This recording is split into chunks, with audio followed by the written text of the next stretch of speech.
Pokemon Day was held recently, and I think it highlighted a glaring issue the franchise has had nowadays, and that's under-delivering in the gameplay and game performance departments. With a rather lackluster reception of entries like Scarlet and Violet, join us today as we get to the root of this problem and figure out what can keep trainers new and old interested for many years to come. Now, why are we doing this? Well, this is a hot topic.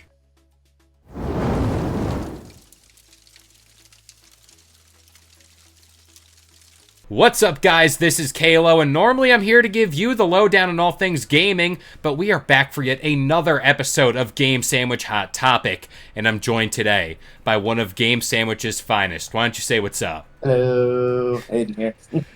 So, Pokemon Day just went down last week, and I don't know.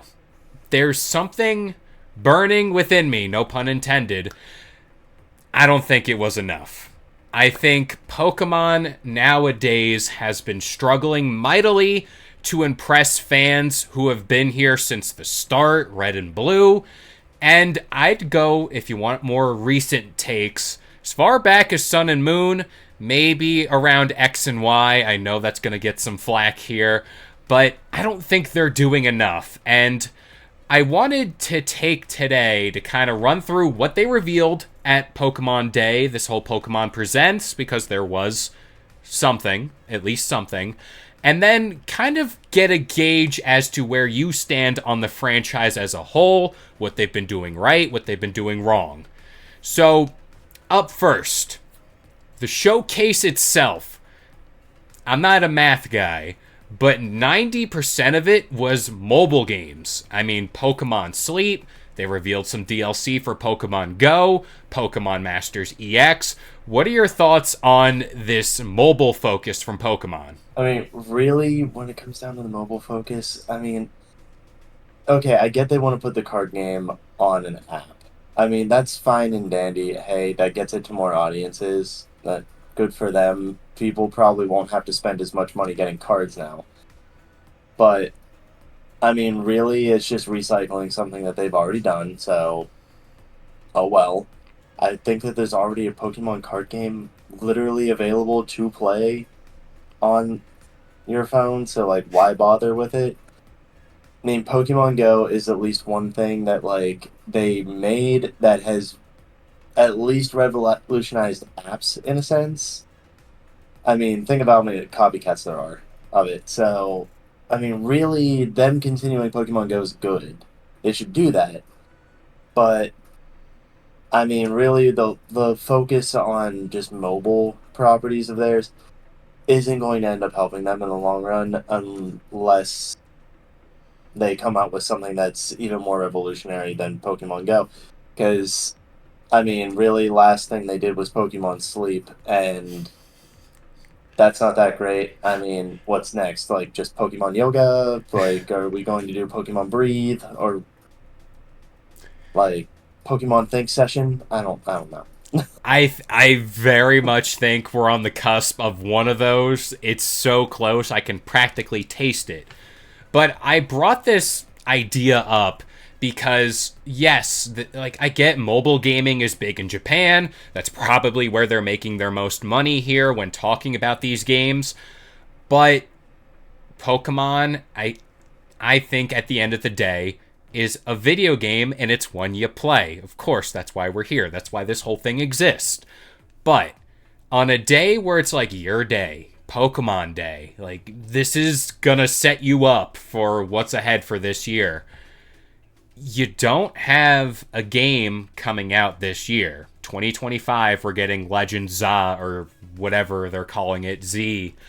And I don't know. I'm a big fan of remasters of Pokemon Stadium, Gale of Darkness. I've been trying to push that agenda for so long, and it's just never coming to be. I think that would have been the perfect time to say, hey, you know what? Yeah, we don't have, like, these mainline games, the black and white remasters we talked about. It's like, why not slot that in there? Like, even if it doesn't make that much money, you can be like, hey, here's a remaster of a game. I mean, we got Pokemon Snap. Like, who's playing Pokemon Snap? That's what I want to know. I mean, Pokemon Snap was big whenever I was a kid. I I remember mean, playing in a Blockbuster, printing out your little pictures at the Blockbuster. Crazy. Crazy times. I used to play it on the GameCube all the time. Oh, yeah. I had it on the GameCube. I used to sit there with my little like Pikachu controller and go, yeah, I want to take pictures of Pokemon. But I mean, that was back whenever there was like only like 150, like 200 Pokemon, not like 1,000. So, So, I also think, speaking of older games we played back in the day, when are we getting the older games on NSO? I feel like, again, missed opportunity here where you don't have yeah. anything coming out in 2024. It's there. I know for a fact in Nintendo, Game Freak, wherever have you, there's like a little lock and key where if they turn it, that's when all of the ports go to NSO. Like, hey, I'll pay the extra if it's like a Pokemon Pass. Watch, that's what's it's gonna be called. But if they want to string fans along, like, hey, January or February we were in, that's the first month you get Red and Blue. March, April, May, Crystal, Johto games, like Sinnoh, all that. String us along. Give us a generation per month to kind of pad out the rest of the year. No one will ever think about it. So, friend of mine recently, he told me about how he spent an entire day tracking down a copy of Pokemon Red. That was his absolute favorite game. He played it when he was a kid. He wanted to play it again. His copy broke, and so he tracked it down, ended up having to pay like $60, so retail price nowadays. Did that, no questions asked, just because he wanted to play the game. And really, you're right on point there. They could just release all of those games on Nintendo Switch, and there you go. People would easily pay like 20, 30, $40 for them. I mean, they did that back on the DS, and people paid for them again. Why not release them now, get more money, and give fans what they want? They re-release the Pokemon Ranger games too. Like, I've seen full Reddit pages of people asking for like Pokemon Ranger again, and yet they've completely thrown every franchise under the bus that they just don't feel like messing with, or that they don't think will like bring them money. But like, really, those older games are the key right now. I mean, introduce new players to them, and then also bring them back for the old players, because like half their audience is in their 30s at this point. That's a deep cut. Pokemon Ranger. That's the one where you had to circle the Pokemon and like capture them with like a Yeah. Beyblade type of deal. Wow. Oh my gosh. I remember playing that, but now it's like core memory unlocked. And I guess for the sake of debate, because this is hot topic, I think a reason why they're not doing this is because they know who they are. They're Pokemon. They're the biggest IP, whatever, in the world. They know they're going to make money, and they don't essentially have to do anything just to be popular. I mean, people are talking about the trading card game. I'm really big on watching people open packs because I refuse to go buy a pack and get absolutely nothing. So maybe this mobile digital game will help me scratch that itch. But yeah, like, it's weird with Pokemon. I think it's the same when talking about Call of Duty. They're so big and they don't have to do much to kind of say like, "Hey, we need to change things up because we're Pokemon. We're Call of Duty." Yeah, but I mean, if you focus on just the same thing and being repetitive, eventually people are going to give up on you. Like, Call of Duty, to my knowledge, has seen a drop in players because they keep re-releasing the same game. They refuse to be innovative, and even when they are innovative, they're more or less copying somebody else, or they end up like just doing something people hate. Like, the most recent games for Pokemon, like Scarlet and Violet, those, I will not deny, there were some good aspects of them. they brought in an open world. Not that Pokemon wasn't already open world, but they brought in an open world where like it had a little bit more freedom. That's great for the franchise. That really is. But they took any criticism that people had from previous games and just went, "There's no such thing as criticism. Just throw that aside, and we will just solely do what we want to do, and then we'll see what happens." That's what how you get mechanics that people hate, like the terrestrialization. People hated it. You get like stupid Pokemon designs that way as well, with like people don't like the future and past version. I know diehard Pokemon fans who at this point hate the way Pokemon look, especially Goldango, who looks like the freaking uh, Applejack's mascot. That's so true. That's so true. Yeah, Once and they now gave them a trash bag, once Trubbish was a thing, I was like, we've come too far. yeah, and the one Pokemon that's literally just a an ice cream cone, and the other one that's just a snowflake, and It's like they're getting a dartboard and they're like, you know what? What haven't we messed up now? yeah, what Now, item haven't we used? Next, Mop. it, don't speak too loud because that's The coming. Pokemon's name will be Moppet. It's coming. And now that you've said it, it's coming. But you brought up this idea they don't have to change, and you're the website's resident expert in this game. And let's talk about Power World. I know they're two different games. We've covered this debate plenty of times before. But now more than ever, that game put Pokemon's flaws on notice in the spotlight, and everyone brought it up. I mean, more conversation now more than ever. So I think this Pokemon Day was so critical for them to have an answer, and not directly to Pal World, but to be like, hey, we can still do this. We can still hang with the best of them, deliver a top tier experience. And I kind of want to get your thoughts on the pressure that Pal World put on Pokemon, and for the sake of being controversial, same game or different game? So there's a lot that like Pokemon can take from Power, but I think the main thing that they can really take from that game is that people want more freedom, and people want to focus more on the interactivity of attacking, like of battling the Pokemon, of actually like interacting in the world. Like in Scarlet and Violet, you got so little of that. Like you didn't really get to interact with any of the Pokemon despite it seeming like you could. That's why I always talk highly about Legends Arceus, because like Arceus was great because it actually changed the like open world formula in a sense, where the gameplay became more focused on the battling aspect. And if you take Power World's idea, like whole focus on battling and how they allow you to use Pokemon move, like well not Pokemon but PAL moves while battling and just roaming around and dodging attacks, I think that would be perfect for the franchise. I don't think like really they should put their own spin on it, but let that be your gimmick. Let that be your focus. Just make the gameplay great.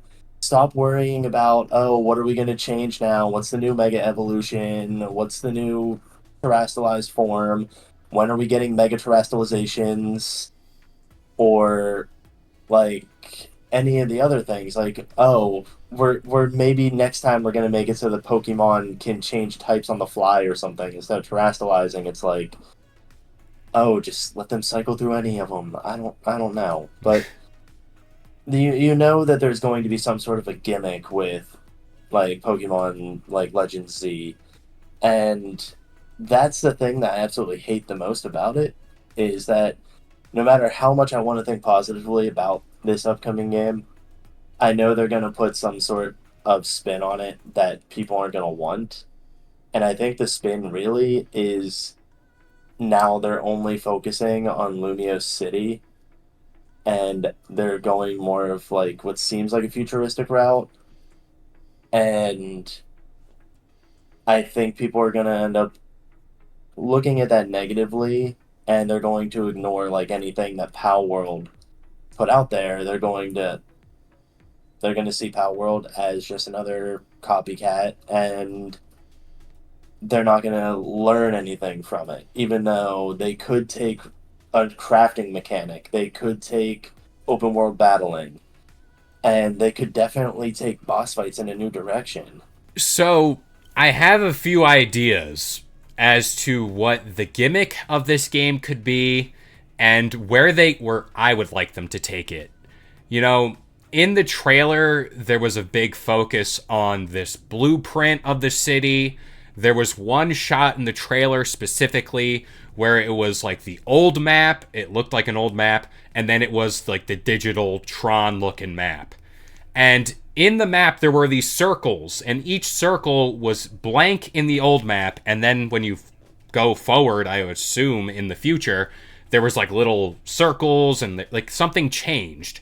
So I think the gimmick of this game is going to be you're going to flip between the future and the past. I don't know how they're going to do this.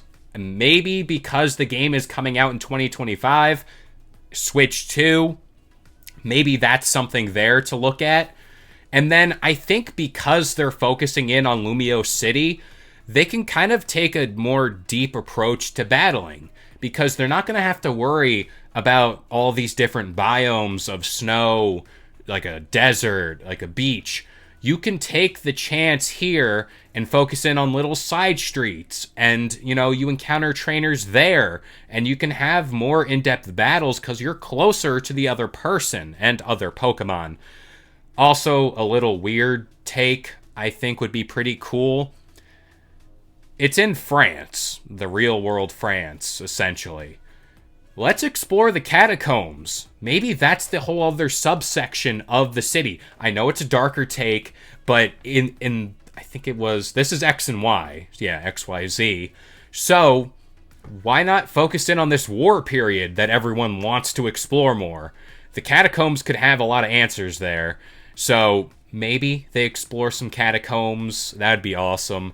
But that's kind of like a wish list item for me. I'm all with you on that. Like, explore the catacombs. At least talk about something with the Great War. Don't just like brush it under the bus, like under the rug. Like, oh hey, don't just be like, oh yeah, it doesn't exist anymore. Like they mentioned it, and I think that's part of the reason why I don't like the future aspect of it. Is like, I don't want them to go away from that. I want to go back to that war. I want to go to war. Experience it. I want to see what a war is like in the Pokemon era and how childish it is. Because we all know it's going to be childish. Oh yeah. Without But a doubt. Without a doubt. but what you said made me think, what if it's not the future? What if it's literally like Tron? Like a digital, like a Yeah. cyberpunk? Like What if they go that? full Digimon? Oh no. Because that'll open up a whole other can of worms. Because Digimon Pokemon, back in the Digimon day, Monsters. Pokemon and Digimon back in the day, that was the original Power World beef. But I don't know. There was this mission in, I'm about to say Cyberpunk, Starfield, where you're in this medical facility and it flip flops between realities. This is where I think something like that could be implemented, where, hey, you're redeveloping Lumio City. At least that's like the little tagline they had on it. Let's say there was an area destroyed by it. Go back to that time period of the war and be like, hey, this is what happened here. No, I like that. I mean, I would like to see it go from being like modern to past or modern to future. I think that would be an interesting take on it, rather than just focusing solely on the future, solely on the past, like they did with Legends Arceus. But I don't know. I just if they like I said, if they completely ignore the whole like Great War thing, or if they completely ignore everything about that, then it will really upset people because people really want to know more about that. And I mean, like I've seen so many comments of people like from people mentioning that I think it would almost be like committing a cardinal sin if they didn't do that. At this point, I think it would just alienate their audience even more. Now, uh, I'm very loose on the lore here, but ZA or AZ was a character in X and Y. He was like the Yeah, king at his the time. Zygarde is the Pokemon that's Z. But So there was this guy in X and Y who apparently was the king back in the day, or like he was cursed to live forever. He was looking for his Flabebe, I think is the Pokemon he was looking for. There's a character that's associated with this all.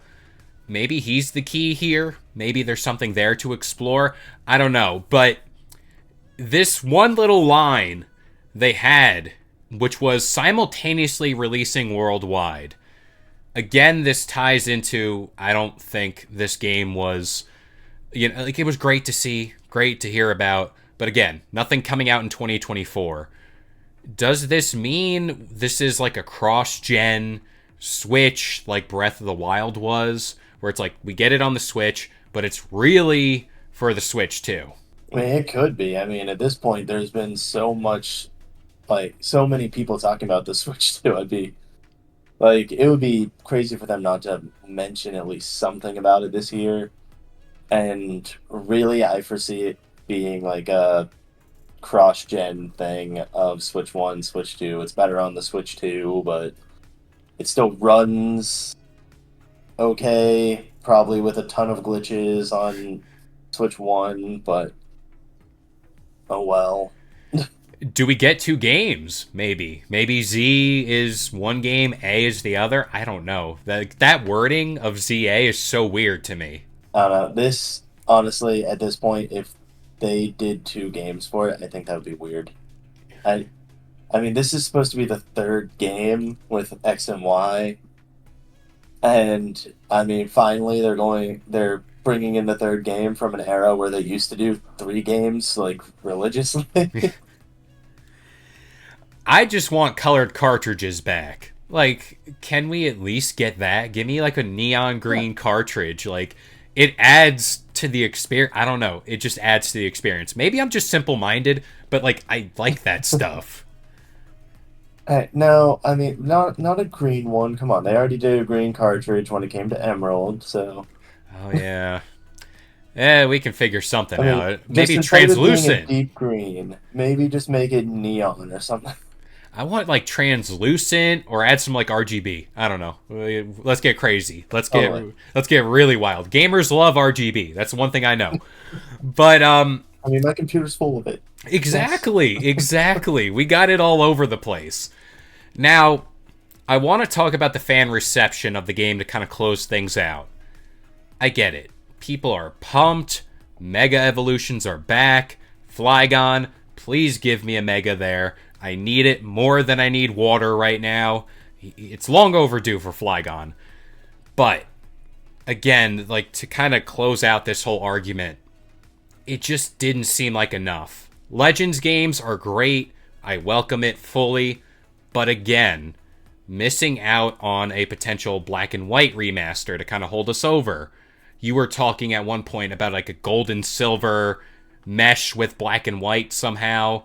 Like, what were your thoughts on that? I mean, it just came from something I saw on Twitter of like just a fan post being like, "Hey, what if we took like gold and silver and like fused them with black and white?" And I was like, you know what? That would be a fun spin-off, I think. If they took older games, brought them to the new engine, and just went, "Hey, here's a combination of these two titles that are based in similar regions or ones that are based on like connecting regions like Johto and Kanto." I think were like the original two that actually connected to one another. Yep.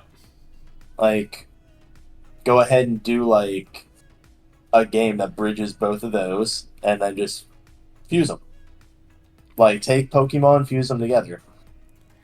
That could be the gimmick. Hey, just throw two Pokemon in this little Yeah. generator and fuse them. Kyurem did that. Wasn't that his whole deal? Kyurem was like the combining of different Pokemon, or I don't know. It's really weird. I I skipped. know there's Pokemon Fusion that literally fuses them all with like in pixel form. Yeah, that's true.